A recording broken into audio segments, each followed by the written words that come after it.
but it is an important jewel for Muslims and for the history of this planet. What is interesting about this city is that it is also known as a walled city, as a forbidden city. And some sources even say it is the fourth most protected city in Islamic history. It was surrounded by an imposing wall. This wall was developed and established in order to keep out the wild beasts that prowled around in the evening in Ethiopia, and also to protect the people from the roving nomadic tribes and for the large armies of enemies who would appear. It is also important to understand that the city of Hara became a city of scholarship and a city of spirituality. Hara itself, because of the use of new technologies, was able to develop a type of Islamic learning that was not found anywhere in the northeast part of Africa.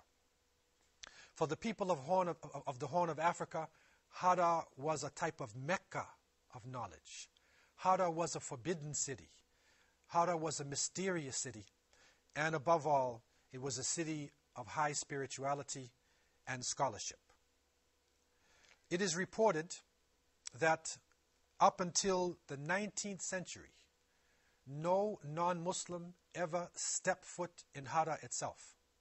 The city was completely developed and completely organized along Islamic lines and focused upon high spirituality. In 1854, Sir Richard Burton, disguised as a Syrian Muslim, speaking the Arabic language, came into Hara. He found a city with a beautiful climate. He found the people steeped in Islamic tradition and coming from different nationalities. He called it the Timbuktu of the East because Hara was blessed with great scholarship. The people of Hara had developed a type of Arabic calligraphy where they were able to beautify the texts.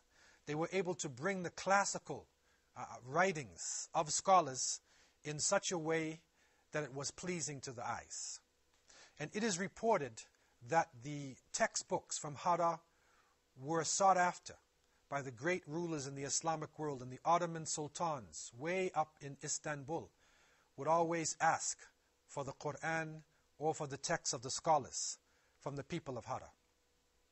Today in this region, there is a collection of Sharif Abdullah Ali, which has brought forward the beauty and the importance of the Arabic texts.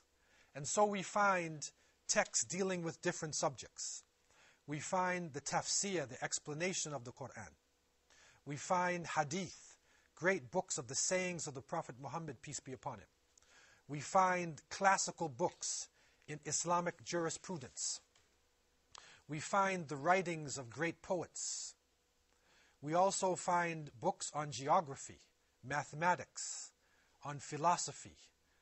We find that the people of Hara were able to bring in, understand different parts of East Africa, record it in the Arabic language, and make it available for not only the people of their region, but the travelers and the scholars who passed through their area.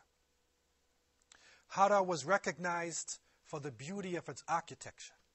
Hara was recognized for the houses developed where the niche was put into the wall, where porcelain from China was being used by the people over 1,000 years ago, where high culture was found amongst the Muslim people living in that region. Before Nairobi and Addis Ababa, Hara was the most significant city in northeastern Africa and the Horn of Africa. Hara, you could say, was the jewel of the East. Hara was a place that people had tried to reach from many parts of the world. but few were able to make it through the Ethiopian highlands, through the hostile tribes, and through the terrible wild animals that stalked the land.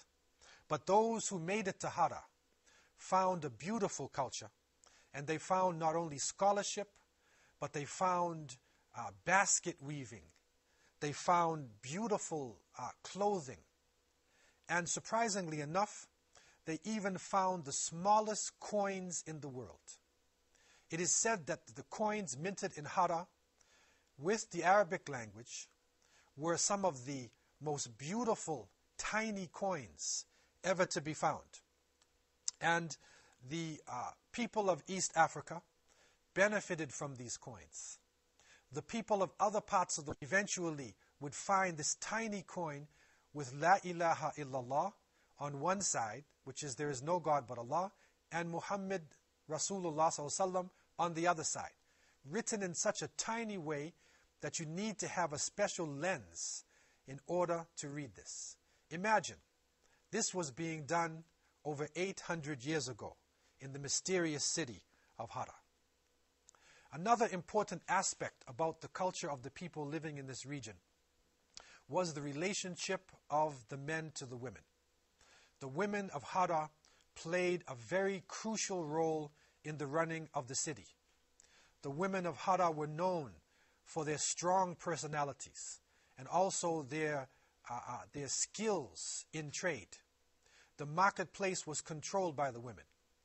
The women had a strong saying, and when the Imam would meet with the people in the Ahli system, he would listen to the women, and he would take the information from the women back to the Majlis al-Shura and back to the Amir, who was governing the town and establishing the way Hara would relate, not only to its citizens, but to other people coming into that region.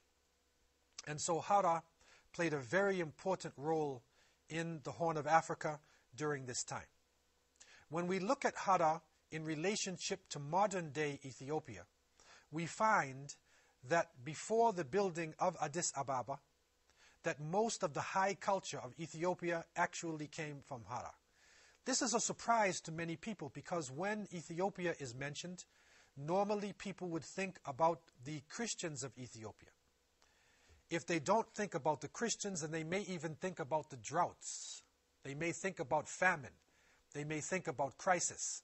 But the reality of Ethiopia and Africa, and especially this fabled city, is that it enjoyed all the parts of culture, of high culture, that were enjoyed by people throughout the planet.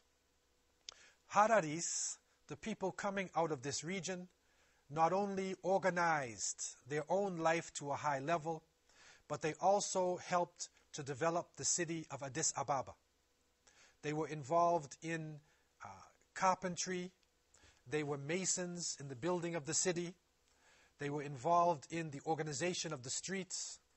And their contributions will be spoken about within Ethiopia for a long time. One strange report that comes from Hara is that they even found tombstones that they believe dated back to the time of Najashi. Najashi radiallahu an, the emperor who had given sanctuary to the Muslims in the time of the first hijrah, the first migration from Mecca. He was a well-known personality. But most of the books of history end the discussion concerning Ethiopia at the time of Najashi, and it never really opens back up again for centuries. The reality is, when a great ruler accepts any religion, his people accept with him. Najashi struggled against the worship of idols. Najashi struggled against the misunderstandings of the teachings of Jesus, the Son of Mary, peace and blessings be upon him. And even though it is not recorded openly in the books, we are now finding information that points to the possibility that some of the companions of Najashi escaped the region after his death and went into the section of Ethiopia of Hara, from a high mountainous area of Aksum.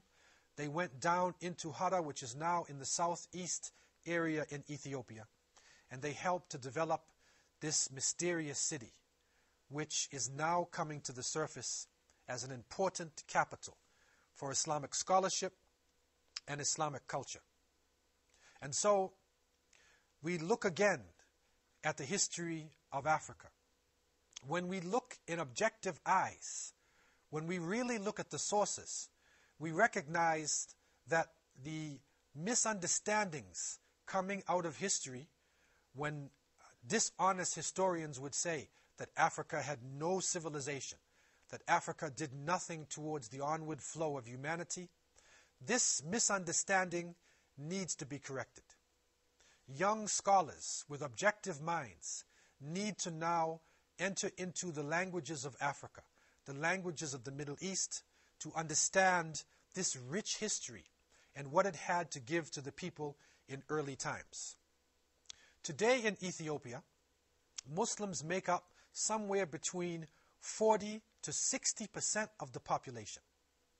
And Huda as a city is on the rise. It was even given the UNESCO award, being the city of peace. They consider it to be the city of peace for the whole world. This is an understanding that needs to be realized by people not only in Ethiopia, not only people in the Horn of Africa, but people throughout the planet. Huda was part of the natural extension of Islamic culture. Huda was an example of Islam spreading into the African continent, spreading into other parts of the world without violence, without a large army, without an imperialistic force. Huda was an expression of African culture through the Arabic language and through the teachings of the Prophet Muhammad, peace and blessings be upon him. And so the walls and gates of Huda are wide open.